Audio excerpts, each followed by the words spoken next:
इस दुनिया में कोई भी एक ऐसा घर आपको नहीं मिलेगा जिस घर में कोई समस्या ना हो, और इस दुनिया की कोई भी ऐसी समस्या भी नहीं है जिसका कोई समाधान ना हो। लेकिन लोग अपनी परेशानियों से जल्द निजात पाने के लिए जल्दबाजी में गलत कदम उठा लेते हैं, और मात्र उनकी एक छोटी सी गलती के कारण न जाने कितने लोगों की जिंदगियां हमेशा हमेशा के लिए बर्बाद हो जाती है। आज की सच्ची घटना में एक पिता अपने परिवार की देखभाल करने के लिए दिन रात मेहनत करता है, मगर एक दिन काफी बेरहमी तरीके से उसकी हत्या कर दी जाती है। जब यह मामला पुलिस प्रशासन तक पहुंचता है, तब पुलिस के लिए भी ये केस काफी मुश्किल भरा होता है। लेकिन पुलिस प्रशासन अपनी कड़ी मशक्कत करने के बाद आखिरकार 10 दिनों के भीतर ही इस केस का खुलासा कर देती है, और अपराधियों को पकड़ करके जब समाज के सामने लेके आती है, लोग जब उन्हें देखते हैं तो देखने के बाद हर किसी का आंखें खुली की खुली रह जाती है। नमस्कार, मेरा नाम जितेंद्र कुमार, आप देख रहे हैं स्टडी सफर तक। वीडियो को लाइक और चैनल को सब्सक्राइब जरूर कीजिएगा, साथ ही वीडियो को शेयर कर दीजिएगा। दोस्तों, आज की जो घटना मैं आपको सुनाने वाला हूं, दरअसल यह घटना होता है यूपी का एक जिला पड़ता है शामली, जो दिल्ली से मात्र 60 किलोमीटर की दूरी पे होता है। शामली का एक मोहल्ला लगता है दयानंद नगर, और इसी दयानंद नगर मोहल्ले का रहने वाला राकेश रोहेला। राकेश जी के परिवार के उनके पत्नी किरण के अलावा उनके परिवार में 3 और बच्चे होते हैं, जिसमें 2 बेटियां और 1 बेटा। बड़ी बेटी का नाम होता है वैशाली, दूसरी बेटी होती है काव्या, सबसे छोटा बेटा होता है अजय। अब राकेश जो दिल्ली के सहादरा के एक प्राइवेट कंपनी में नौकरी किया करता था, जहां पर ये ड्यूटी हर रोज सुबह 7 बजे अपने घर से करीब 1.5 किलोमीटर पैदल चल करके नजदीकी रेलवे स्टेशन पहुंचता था, और ट्रेन के माध्यम से वो दिल्ली अपने नौकरी करने जाता, और ठीक उसी प्रकार से रात के समय करीब 9 से 10 बजे के आसपास वापस अपने घर पहुंच जाता है। बात मैं आपसे कर रहा हूँ 7 अप्रैल की रात के करीब 9 साढ़े 9 बजे के आसपास की, जब राकेश हर रोज की तरह दिल्ली से चल करके शामली रेलवे स्टेशन पे पहुंचता और फिर वहां से पैदल ही अपने घर के लिए निकलता है। अब रात के आसपास जब वो अपने घर की गली तक पहुंचता है राकेश, तभी उसके पास 2 लड़के चल करके आते हैं और उसके सर में गोली मार करके भाग जाते हैं। अब गोली चलने की आवाज जब आसपास के लोग सुनते हैं, जब उस तरफ देखते हैं तो वहां से दोनों लड़के भागते हुए नजर आते हैं। लेकिन बगल के ही किराना का दुकान चलाने वाला शैलेंद्र जब राकेश को देखता है, तो राकेश को देख करके वो पहचान लेता है। दरअसल शैलेंद्र कुछ लोगों की मदद से आनंद फानन में राकेश को उठा करके जिला अस्पताल लेकर के जाता है, और कुछ लोग राकेश के घर पे जाते हैं और उसके परिवार वालों को बताते हैं कि दरअसल राकेश को किसी ने गोली मारकर भाग गया है। अब गोली मारने की खबर जब राकेश के परिवार वालों को जब पता चलता है, तब पूरे परिवार के अंदर कोहराम समझ जाता है। दरअसल राकेश की पत्नी अपनी बेटे को लेकर हॉस्पिटल के लिए निकल जाती है, और रास्ते से ही पड़ोस के ही रहने वाले अपने देवर मुकेश के नंबर पे कॉल करती है और मुकेश को भी हॉस्पिटल में बुलाती है। लेकिन किरण जब अपने बेटी को लेकर के हॉस्पिटल पहुंचती है, तो डॉक्टर किरण से कहते हैं कि दरअसल राकेश की रास्ते में ही मौत हो चुकी है। मौत की जब पुष्टि हो जाती है, उसके बाद से किरण और उसके बेटे काफी चीख चीख करके रोना शुरू कर देते हैं। थोड़ी ही देर में राकेश का भाई मुकेश भी वहां पहुंच जाता है।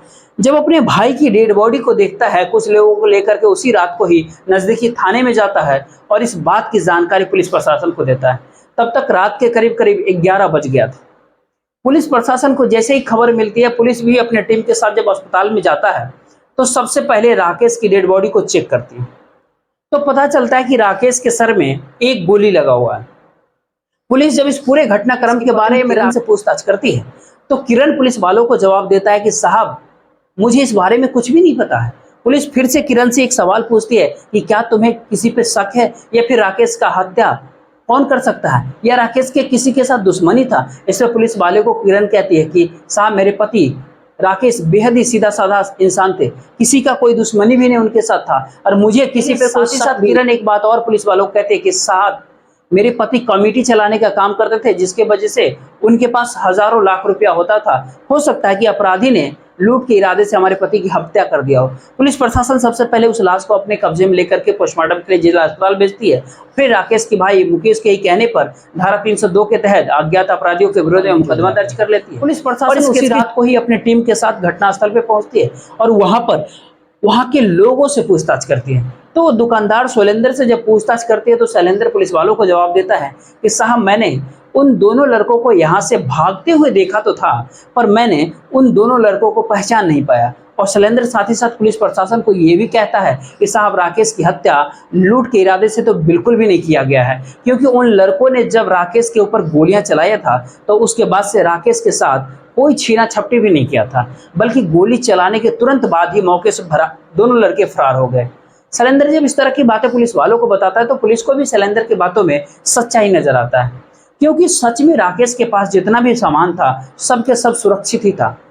पुलिस प्रशासन को अब समझ में नहीं आता है कि आखिरकार राकेश की हत्या किया किसने होगा, क्योंकि रात काफी हो चुका था। इसीलिए पुलिस वापस चली जाती है और अगले ही दिन इस केस की जांच पड़ताल करने के लिए एक बैठक बुलाती है, एक मीटिंग करती है, फिर इस केस के बारे में विचार विमर्श पुलिस करती है। जैसे विचार विमर्श पुलिस करती है तो इस नतीजे पे पहुंचती है कि या तो राकेश की हत्या किसी रंजिश की वजह से की गई होगी या कोई और वजह है जो अब तक हमारे सामने नहीं आ पाया है। इसीलिए पुलिस प्रशासन अगले दिन फिर से अपने टीम के साथ राकेश के घर पे पहुंचती है और उसकी पत्नी किरण से तरह तरह के सवाल पूछती है, लेकिन किरण पुलिस वालों के सवाल के जवाब देने के बजाय रोने लगती है। अब पुलिस के सामने अपराधियों तक पहुंचने के लिए मात्र एक रास्ता बचा हुआ था। दरअसल पुलिस अब इलाके के तमाम सीसीटीवी फुटेज को चेक करना चाहती थी। अब पुलिस जब सीसीटीवी रिकॉर्डिंग को चेक करती है तो आखिरकार पुलिस को इसमें कामयाबी मिल जाता है। दरअसल उस सीसीटीवी रिकॉर्डिंग में दो ऐसे लड़के नजर आते हैं जो शामली रेलवे स्टेशन से ही राकेश का पीछा कर रहे थे। दरअसल सीसीटीवी में दिखाई देता है कि राकेश जब अपने घर के नजदीक पहुंचता है, गली में पहुंचता है, घटना स्थल से करीब 50 मीटर की दूरी पर एक इलेक्ट्रिक शॉप पे जाता है, वहां से कुछ सामान खरीदता है। तब तक वो वहां पर दोनों लड़के खड़े होकर के इंतजार करता है। राकेश जब उस दुकान से सामान खरीद करके अपने गली में घुसने की कोशिश करता है, तभी उनमें से एक लड़का राकेश के नजदीक जाता है और पिस्टल निकालकर राकेश के सर पे गोलियां मार देता है और गोली मारने के बाद दोनों ही मौके से फरार हो जाता है। दोनों लड़के सीसीटीवी में नजर तो आते हैं लेकिन उनका चेहरा साफ साफ नहीं दिखाई देता है। इसीलिए पुलिस अब उस सीसीटीवी रिकॉर्डिंग को लेकर के राकेश के घर पे जाती है और उस सीसीटीवी को राकेश की पत्नी किरण के साथ साथ उसके दोनों बेटियों को भी दिखाती है। किरण के साथ साथ जब उसकी दोनों बेटी जब उस सीसीटीवी रिकॉर्डिंग को देखती है तो देखने के बाद ही उन दोनों लड़कों को पहचानने से इनकार कर जाती है। अब पुलिस प्रशासन उस सीसीटीवी रिकॉर्डिंग को लेकर के जब घटनास्थल पे पहुंचती है और जब दुकानदार शैलेंद्र को जब दिखाती है तो शैलेंद्र उसको देख करके उनमें से एक लड़का को पहचान जाता है और पुलिस वालों को कहता है, साहब इस लड़के का नाम समीर खान है जो हाजीपुरा का रहने वाला होता है। दरअसल समीर अक्सर इस इलाके में ही नहीं आता था, बल्कि ये कहे कि राकेश के भी घर पे जाया करता था। अब शैलेंद्र जब पुलिस प्रशासन को ये बात बताता है कि समीर उसके घर जाया करता था, राकेश के घर, पुलिस अब चौंक जाती है। अब पुलिस ये पता करने लगती है कि आखिरकार राकेश की पत्नी किरण और उसकी बेटी पुलिस को झूठ क्यों कहा। अब ये सच्चाई पता करने के पुलिस जुट जाती है। उसी दौरान क्या होता है, कॉल डिटेल्स निकलवाता है पुलिस। जैसे कॉल डिटेल्स निकलती है तो आखिरकार राकेश का जो छोटी बेटी होती है काव्या के फोन में एक ऐसा नंबर मिलता है, उसमें घटना से 2-3 दिन पहले भी काव्या उस नंबर पे बात की थी और घटना के बाद भी 4 बार उस नंबर से बात की हुई थी। पुलिस जब उस नंबर का डिटेल्स निकलवाती है तो पता चलता है कि वह नंबर किसी और के नाम पर नहीं बल्कि ये कहे कि समीर खान के ही नाम पर रजिस्टर्ड होता है।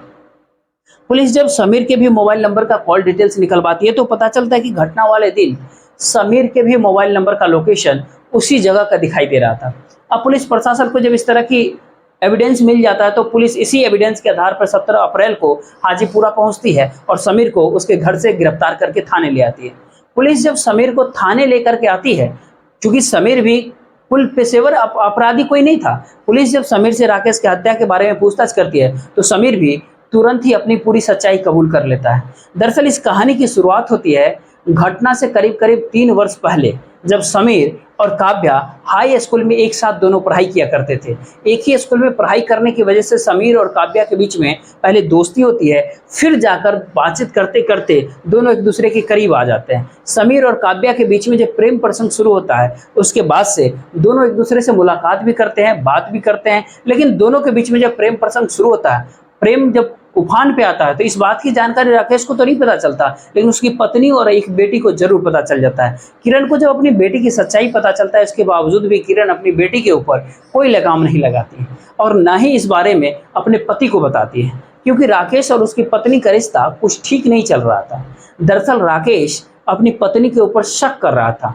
दरअसल राकेश को ऐसा लगता था कि उसकी पत्नी का कई लोगों के साथ अवैध संबंध चल रहा है, अफेयर चल रहा है। राकेश ऐसा सोचता है कि मैं जब ड्यूटी चला जाता हूं तो सारे लोग उसके घर पे आते हैं, उसकी पत्नी से मुलाकात करते हैं, बात करते हैं। हालांकि राकेश इस बारे में जब अपनी पत्नी किरण से पूछताछ करता है तो किरण भी सच कबूलने को तैयार ही नहीं होती है। लेकिन ये बातें 100% सत्य होती है, क्योंकि वाकई में किरण का एक नहीं बल्कि कई लोगों के साथ में अफेयर चल रहा था, प्रेम प्रसंग चल रहा था। किरण जब अपनी सच्चाई कबूल नहीं करती है, इसी वजह से राकेश और उसकी पत्नी के बीच में झगड़े तकरार ही नहीं होता, बल्कि ये कहे कि गुस्से में आकर राकेश अपनी पत्नी की काफी बुरी तरीके से पिटाई भी कर देता है। जब अपनी पत्नी की पिटाई करता है तो उसकी बच्चियां जब बचाने के लिए बीच बचाव करने आती है तो राकेश गुस्से में अपनी बच्चियों का भी पिटाई कर देता है। और राकेश अब सच्चाई पता करने के लिए अपने घर के भीतर सीसीटीवी कैमरा लगवा देता है और इसकी मॉनिटरिंग अपने मोबाइल में ले लेता है। जब सीसीटीवी रिकॉर्डिंग को वो अपने मोबाइल पे देखता है, आखिरकार राकेश को भी विश्वास हो जाता है कि वाकई में उसकी पत्नी का कई लोगों के साथ में अफेयर चल रहा है, अवैध संबंध चल रहा है, जिस वजह से पति और पत्नी के बीच आए दिन झगड़े होना शुरू हो जाता है। इधर काव्या और समीर के बीच में जब प्रेम प्रसंग शुरू होता है उसके बाद से समीर भी अब काव्या से मिलने के लिए अक्सर उसके घर पे ही आना शुरू कर देता है। लेकिन समीर जब काव्या के घर पे आता है, आसपास के लोग जब उसको देखते हैं तो पड़ोसियों को ये बात अच्छा नहीं लगता। हद तो तब हो जाती है जब एक दिन राकेश अपने ड्यूटी से अपने घर लौटता है। एक पड़ोसी राकेश से शिकायत कर देता है। पड़ोसी राकेश से बताता है कि तुमने अपनी आंखों पे कौन सी पट्टी ऐसी बांध रखी है कि तुम्हें कुछ दिखाई नहीं देता है। दरअसल तुम ड्यूटी चले जाते हो, एक मुस्लिम लड़का अक्सर तुम्हारे घर पे आया जाया करता है और कई घंटे बिताने के बाद वो वापस जाता है। आखिर चल क्या रहा है? अगर तुम इस लड़के को नहीं संभाल सकते हो तो हमें बताओ, हम उस लड़के को देख लेंगे।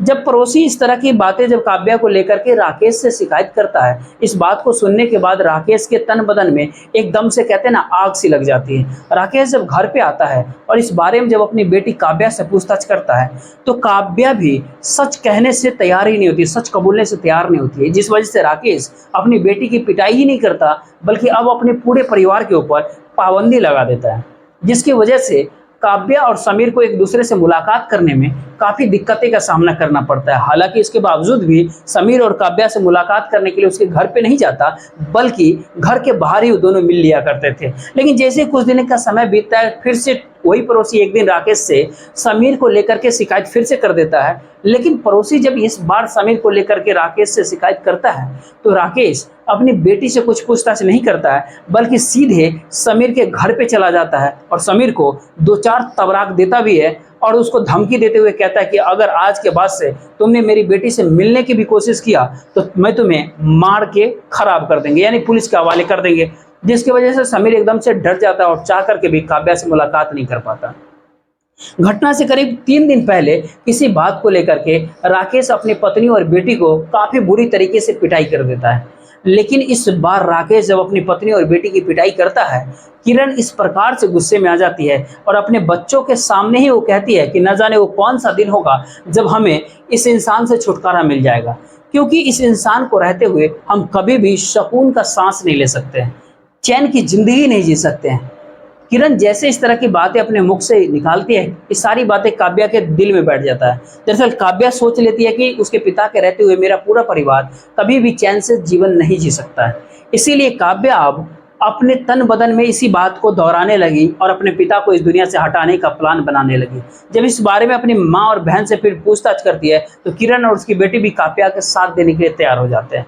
सबके सब मिल करके राकेश को इस दुनिया से हटाने के लिए तैयार तो हो जाते हैं, लेकिन ये काम उनके बस का बात नहीं था।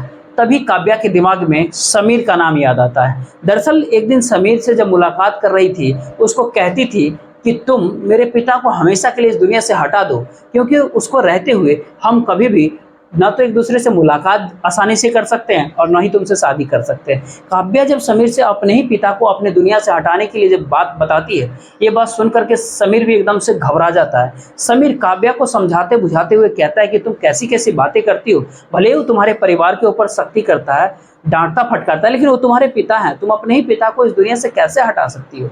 समीर जब इस काम को करने से इनकार कर देता है तो काव्या भी अपना नाटक शुरू कर देती है। दरअसल काव्या समीर से कहती है कि तुम्हें नहीं पता है कि मेरे पापा एक नंबर के जल्लाद बन गया है, उसके रहते हुए हम कभी भी सुकून के साथ अपना जीवन नहीं जी सकते हैं। इतना सब कुछ कहने के बावजूद भी समीर जब उसका काम करने के लिए तैयार नहीं होता है तो अब काव्या समीर को एक लालच देती है। दरअसल काव्या समीर से कहती है कि सहारनपुर के भीतर मेरा एक 100 गज का प्लॉट है, अगर तुमने ये मेरा काम कर दिया तो 100 गज का प्लॉट भी मैं तुम्हारे नाम लिख दूंगी।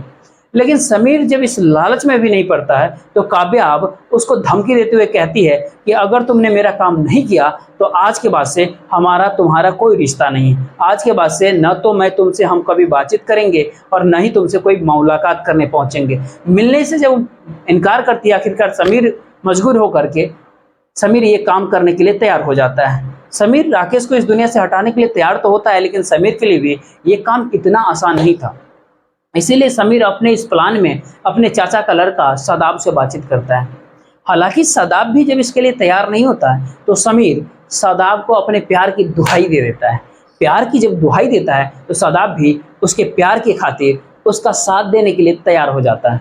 अब शादाब और समीर मिलकर के राकेश को इस दुनिया से हटाने के लिए तो प्लान बना लेते हैं, लेकिन समझ में नहीं आता आखिरकार राकेश को मारे कैसे, किस तरीके से मारे। अपने प्लान को पूरी तरीके से एग्जीक्यूट करने में लग जाते हैं। अब वो जो है काव्या से एक दिन बात करते हैं तो समीर पूछता है कि तुम्हारे पिता को हटाएंगे कैसे। तो काव्या समझाते हुए बताती है कि तुमको घबराने की कोई जरूरत नहीं है, तुम मेरे पिता को गोली मार दो। गोली मारने की जब बात कहती है, इसमें समीर कहता है कि मेरे पास कोई पिस्टल भी नहीं, कोई बंदूक ही नहीं है। इसमें काव्या उसको समझाते हुए कहती है कि तुम्हें पिस्टल की चिंता करने की कोई जरूरत नहीं है, मेरे पापा अपनी सुरक्षा करने के लिए खुद एक पिस्टल घर के अंदर रखे हैं और करीब करीब 3 से 4 गोलियां भी है, मैं वो हथियार ला करके तुम्हें दे दूंगी। घटना से करीब 3 दिन पहले जब राकेश अपनी पत्नी और बेटी की पिटाई करता है, उसके बाद से उसी दिन ही काव्या अपने पिता को इस दुनिया से हटाने की तारीख मुकर्रर कर देती है। दरअसल उसी समय ही काव्या समीर के नंबर पर कॉल करती है और कहती है कि तुम्हें मेरे पिता को 7 अप्रैल को ही इस दुनिया से हटा देना है, क्योंकि अब हम अपने पिता को नहीं झेल सकते हैं। अब 7 अप्रैल को राकेश को जब इस दुनिया से हटाने की जब बात होती है, अब समीर भी इसके लिए तैयार हो जाता है और अगले ही दिन काव्या अपने घर से उस हथियार को ले जाकर के छुपाकर समीर को दे देती है। लेकिन हथियार जब समीर तक पहुंचता है तो समीर उससे सवाल पूछता है कि मुझे कैसे पता चलेगा कि तुम्हारे पिता कब ड्यूटी से घर आते हैं और कब मैं अपने काम को अंजाम दूंगा।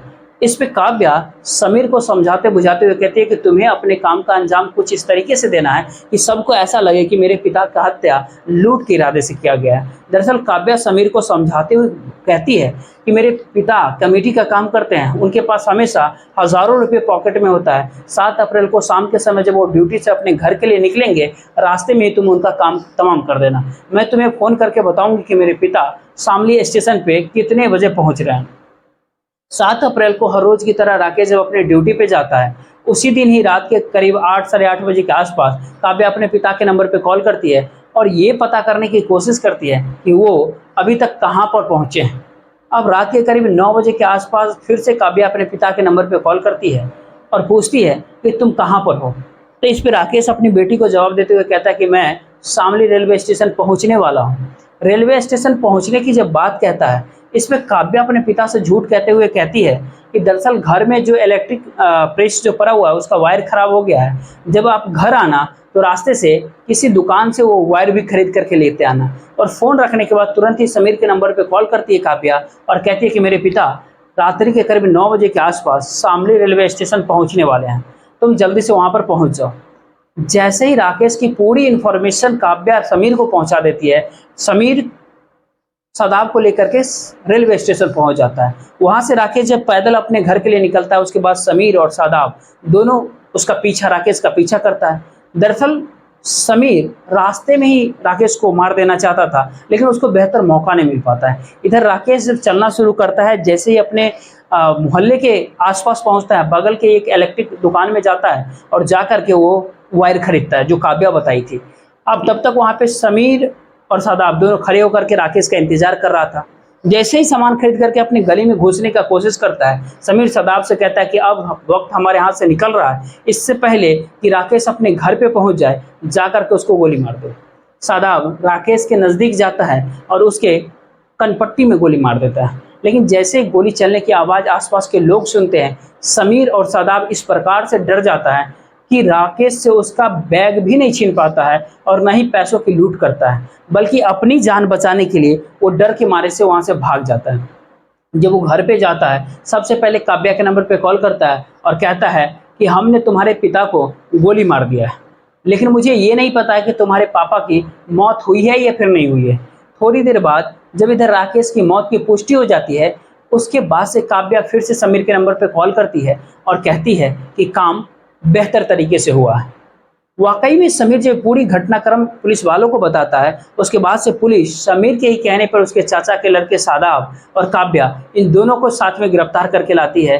पुलिस जब इन तीनों को गिरफ्तार कर लेती है, अगले दिन जिला अदालत में पुलिस पेश कर देती है, जहां से इन तीनों को जेल भेज दिया जाता है। उसके बाद से करीब करीब 3 दिनों तक और पुलिस प्रशासन इस केस की जांच पड़ताल करती है, जिससे ये पता चलता है कि इस पूरे षड्यंत्र के अंदर किरण और उसकी बड़ी बेटी वैशाली भी शामिल होती है। इसीलिए 3 दिन बाद फिर से पुलिस किरण के साथ साथ उसकी बेटी वैशाली को भी गिरफ्तार कर लेती है। और पुलिस जब इन दोनों से जब इस हत्या के बारे में पूछताछ करती है, तो दोनों ही अपना जुर्म कबूल कर लेती है। इसके बाद से पुलिस इन दोनों को भी जेल भेज देती है। दोस्तों, इस पूरे घटनाक्रम सुनाने का उद्देश्य आपको परेशान करना नहीं है, नहीं आपको दिल दुखाना है, बल्कि आपको जागरूक करना है, आपको सचेत करना है। आप जहां भी रहे सुरक्षित रहे और अपने परिवार वालों का ख्याल रखें। बाकी इस वीडियो के बारे में आपकी क्या राय है, आप कमेंट करके अपनी राय जरूर दीजिएगा। बाकी जय हिंद, जय भारत।